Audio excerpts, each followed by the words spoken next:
So ladies and gentlemen, let's give Sarah a round of applause.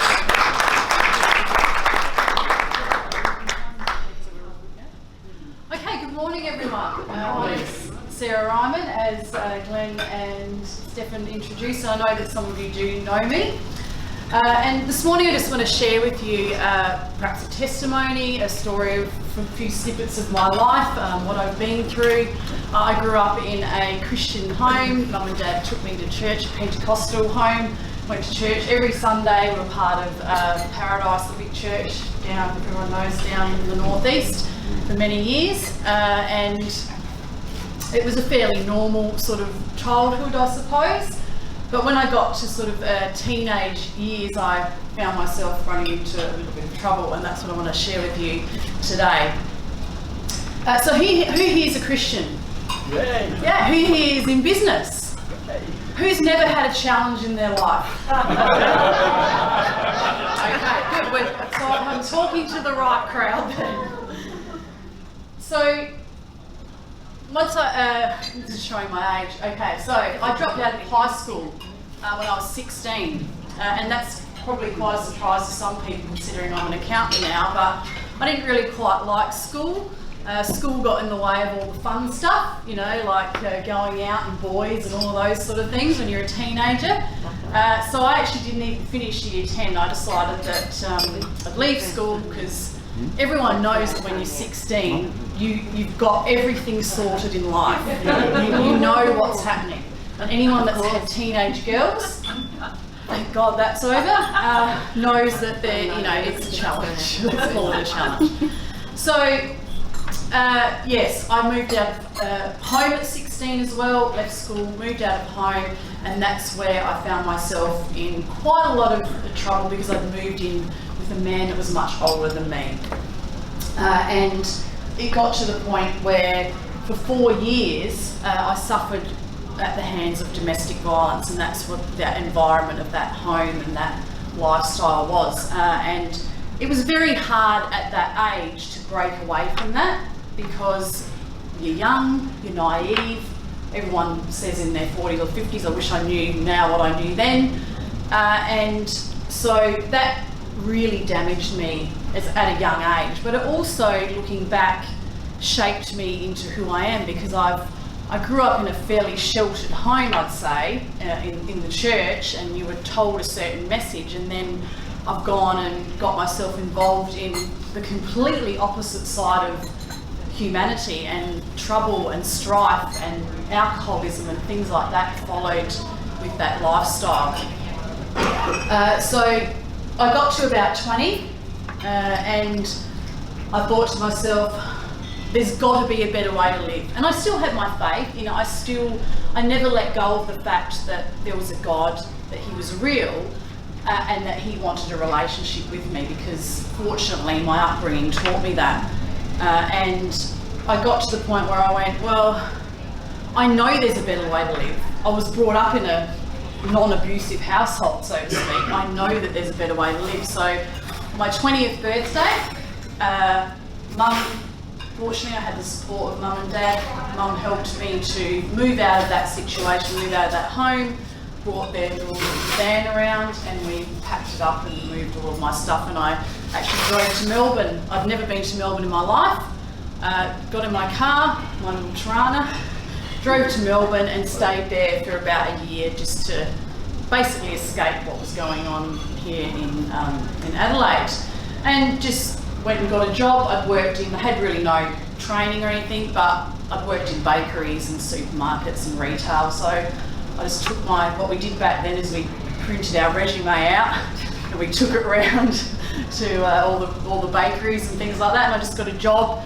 Lived in a little cabin park down on the Mornington Peninsula in Melbourne for about a year, and sort of rebuilt my life, I suppose, and then came back to Adelaide. So that was kind of my start in life, which obviously wasn't great, but again, it taught me that there is a different side of life and people do live differently, and it's good to see that because we appreciate what we have now. And in the year 2000, I actually went back to school. I'd met my first husband a few years earlier, had my first daughter in 1999, and I decided, well, again, it was a bit of a turning point. I thought I've either got to stay with what I'm doing now or sort of better myself, go back to school, and I chose accounting. And some people may find that extremely, why would you choose accounting? But I spoke to Mum and Dad, I said, what should I do? What am I good at, you know? And I was always good at maths in school. Even before I dropped out, I was a straight A maths student. I was in advanced maths and they always put me in those classes. So I thought, well, that's probably the natural progression. Why not do accounting? So I did that, and I had 2 young children at the time. I'd just given birth to one. In 2001, I gave birth to my second child and just studied for the next, I think it took me about 6 years to finish my advanced diploma of accounting. But I did it, finished it. And that was, yeah, that's my 2. They'd be horrified if they knew I was showing that. My youngest daughter just turned 21 last week. So, and it was, again, it was a challenge. I was a young mother, 2 under 2 at the age of sort of 25. But it was a good time. Looking back now, I wouldn't have it any other way. At the time, it was very busy, very, very busy. But I had a mother-in-law and a mum that supported me and helped me, so it made it a little bit easier. And now my girls are really the best of friends. So I'm really appreciative that God brought them along. Because I tell everyone, neither of them were planned. They were both a surprise. They both just came along. God just brought them along. And again, at the time, you kind of think, what am I getting myself into? Why have I got 2 kids? Or, you know, like. But now I'm grateful that I had them very close together. And then, unfortunately, the trauma I'd suffered as a teenager didn't just go away. So anyone here that's ever suffered with any sort of depression, anxiety or mental health issues know that when we suffer some sort of emotional, physical trauma, that we can have things like PTSD, which I did do counselling for. But unfortunately, in my 30s, me and my husband started to have marriage problems, my first husband, and in my 30s, I just really sunk back into this real dark depression and anxiety for about 3 years, because I felt a weight and a guilt of, you know, of having a marriage that's broken down, especially when you're brought up in a Christian home, and perhaps the church has taught us that, you know, that's wrong, we're not allowed to do that, we're not allowed to do this, and that's unfortunately was the message that I kept hearing as a child. Is it's more too much truth and maybe perhaps not enough grace, in terms of, because we all know that God forgives and God gives grace, especially at these times. So I talk about how during these 3 years there was this little dark cloud, unfortunately, that followed me around, and it was very hard to even get out of bed. But I still had my children. They were only probably 6 and 8 at the time. I had a business by that time. I was a partner in an accounting firm, so I had to get up every day, had to go to work, and I pushed through. And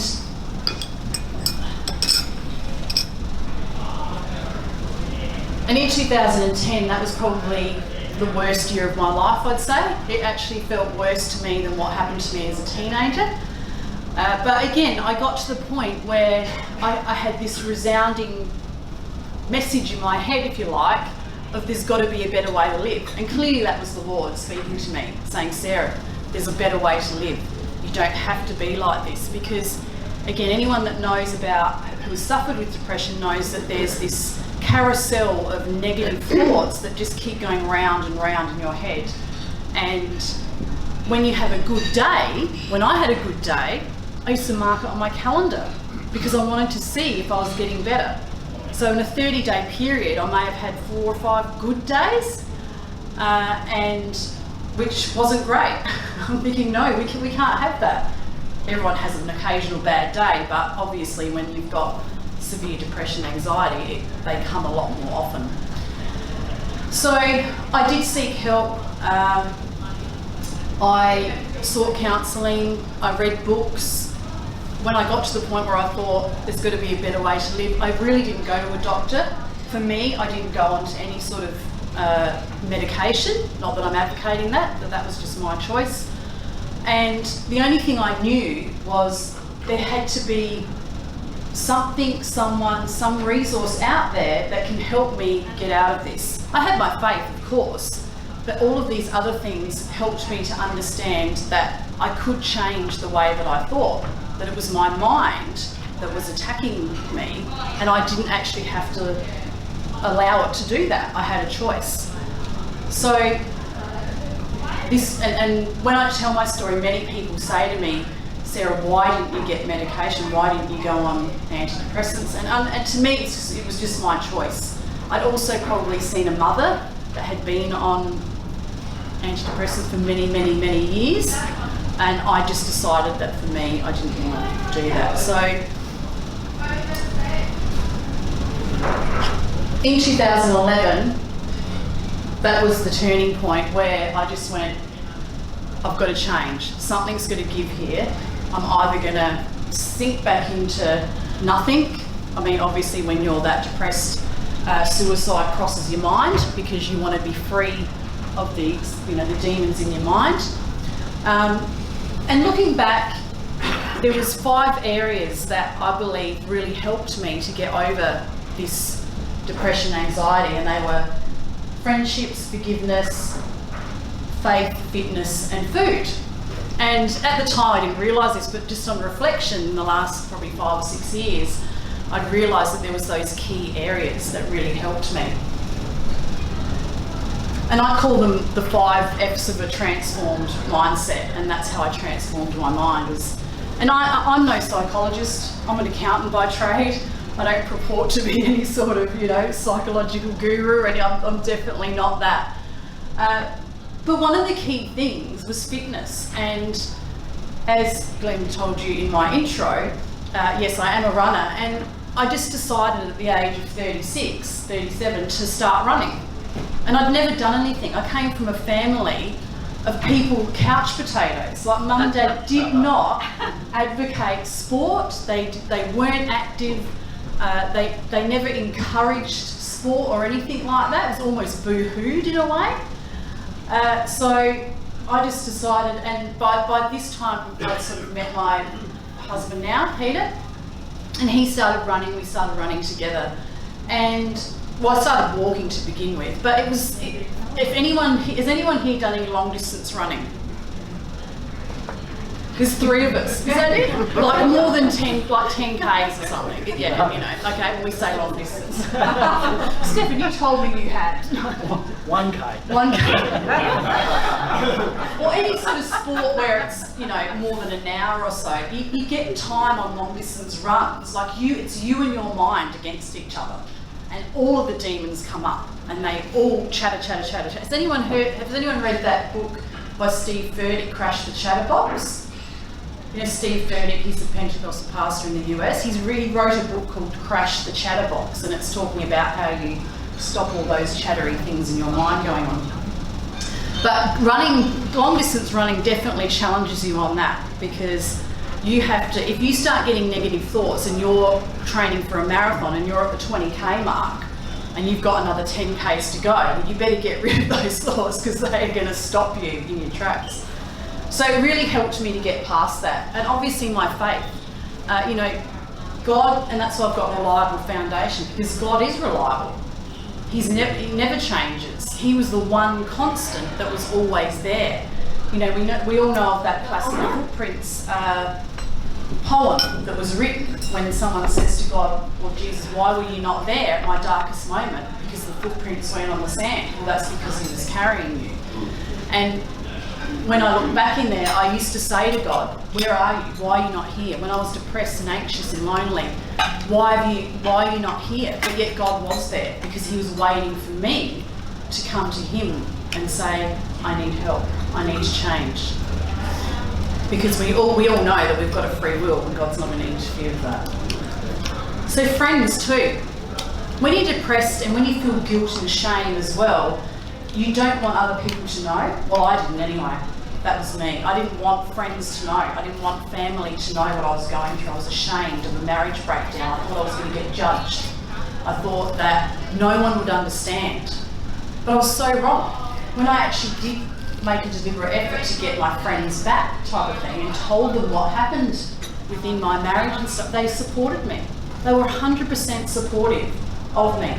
And that was a healing process too, is just opening up, telling other people, sharing problems, because again, I'm not the only one that's gone through this. Lots of friends and family, I'm sure many people here have gone through something like some sort of trauma in their life.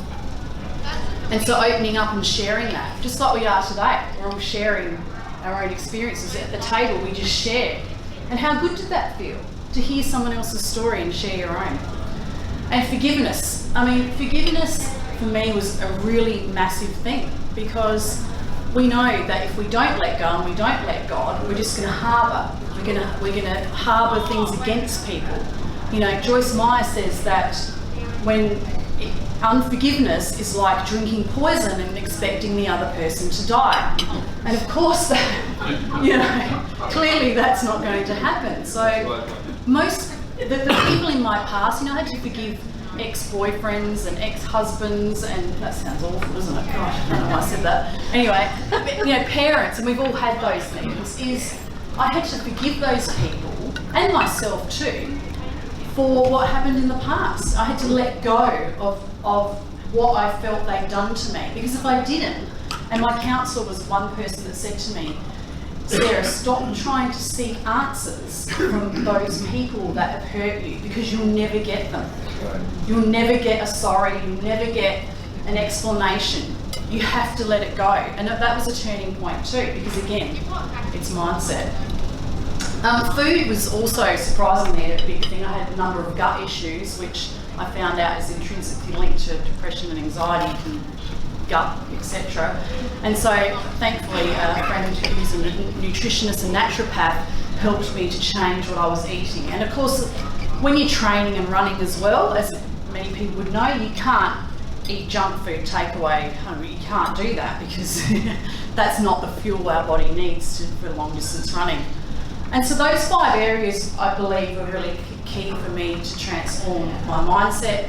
And some of this is not the conventional way, I know that. Some of it is not what we're taught today in terms of mental health, but for me, those were the areas that really helped me to just come out of what I was in. In 2015, I married my now husband Peter, my soulmate, who some of you may know here, and that was us running the New York Marathon in 2015. So there is a happy, I won't say ending, but there is a happy story in there somewhere.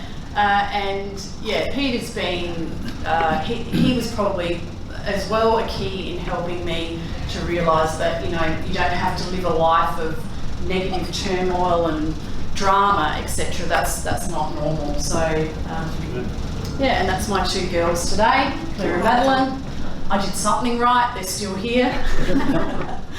And the good thing about it is now that they're a bit older, we talk about that stuff, because when I was going through that deep, dark depression, you know, they were only probably 8 and 10 and they didn't really quite understand, but we can now talk about it and I can openly tell them about it, and it's good because it's healing and it helps, you know, it helps us connect to as mother and daughter.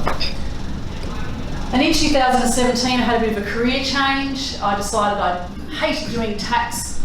I told my husband, we were then in partnership together in our accounting firm. I told him I don't like doing this anymore, I've got to change. And so thankfully we were blessed enough to be able to hire someone to take my spot in the firm. And I went out and decided, well, I didn't decide actually, God decided. So for probably a few years leading up to this, the Lord was really on my case, I'm going to say on my case, about you need to change. It was almost relentless. I know when God gives you something and you don't do it for a while, it almost becomes relentless. Like in your mind, that's, you know, 4 or 5 times a day. He's telling you, you've got to do it. Anyway, that's me anyway. And he just said, you've got to change. And I'm like, okay, what am I going to do? He goes, you're going to be a speaker.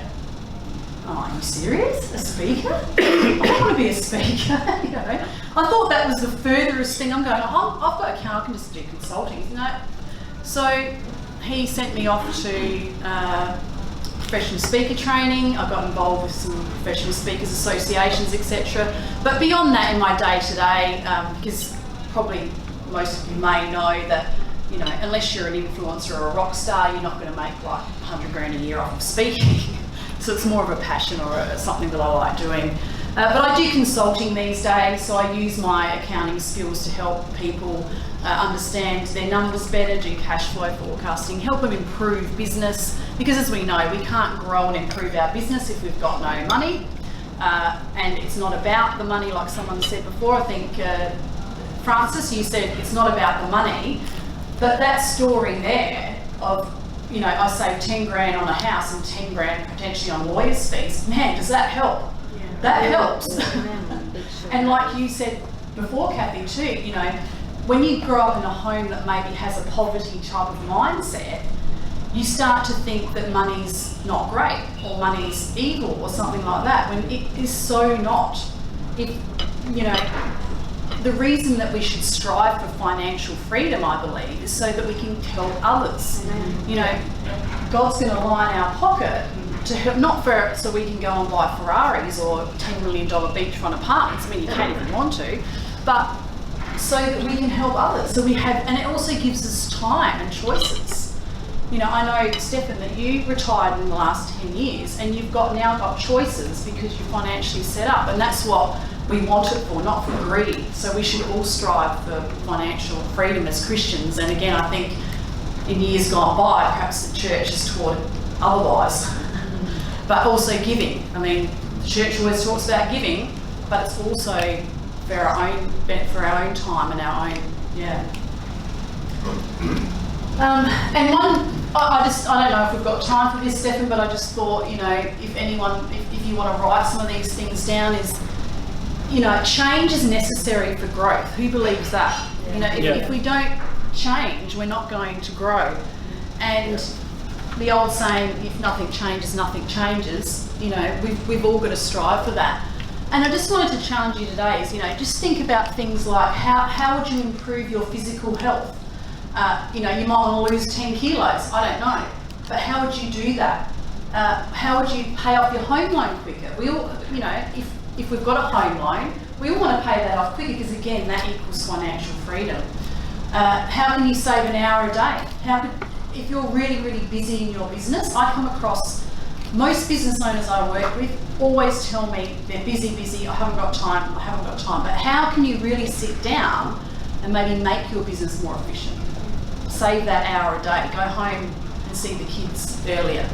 Improve your mental health by changing the way you talk. I mean, the way that we talk is intrinsically linked to what works out in our life. Who would agree with that? Yeah. And I had to change the way I talk because I grew up in a home too, albeit Christian, with a mother and a father who were perhaps a little bit negative. You know, I heard a lot of negative stuff, especially around money. We can't afford that. Only rich people have BMWs. We don't live in that suburb. We can't afford this. You know, I heard all of that negative money talk sort of stuff. And just breaking that talk, like what you think then what you say, it's a challenge, but it's a process too, and it's also, it doesn't just happen just like that. So I won't say that I just got healed one day from my depression, because I didn't.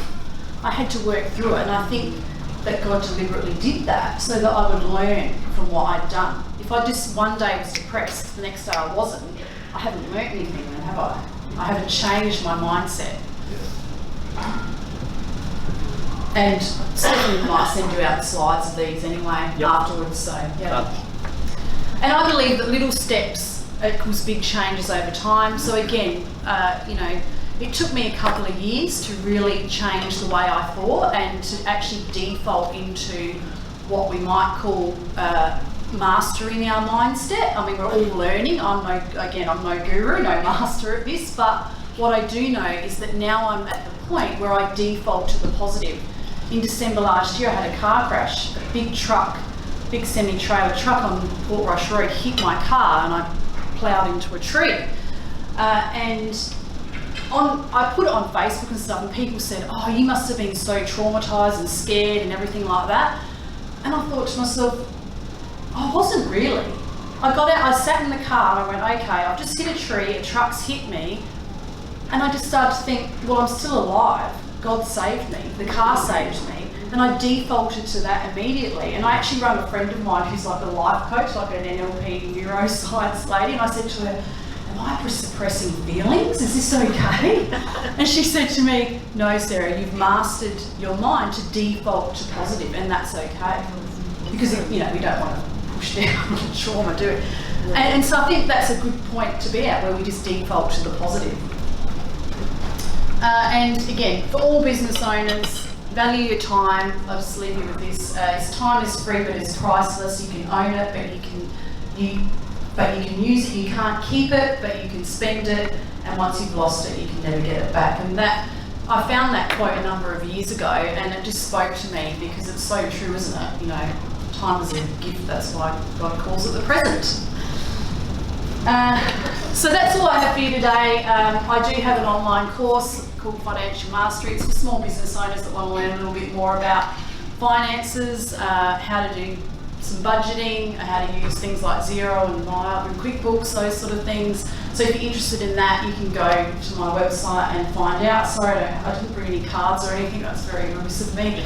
But if you do want to know more about that, again, Stephanie will probably send you out the PDF slides so that you can have a look at that. And it says June only, it should be July. Does it? Okay. Previous slide, it's at the bottom. Yeah. It says save. Okay. It's got a 1 month extension. I'll do one month. And if you would like to have a coffee with me or meet at some point, I'm happy to. And thank you, Stefan, for inviting me along. Yep. I really appreciate it. I think this has been a long time coming. And thank you, Glenn, as well. And thank you, everyone, for listening.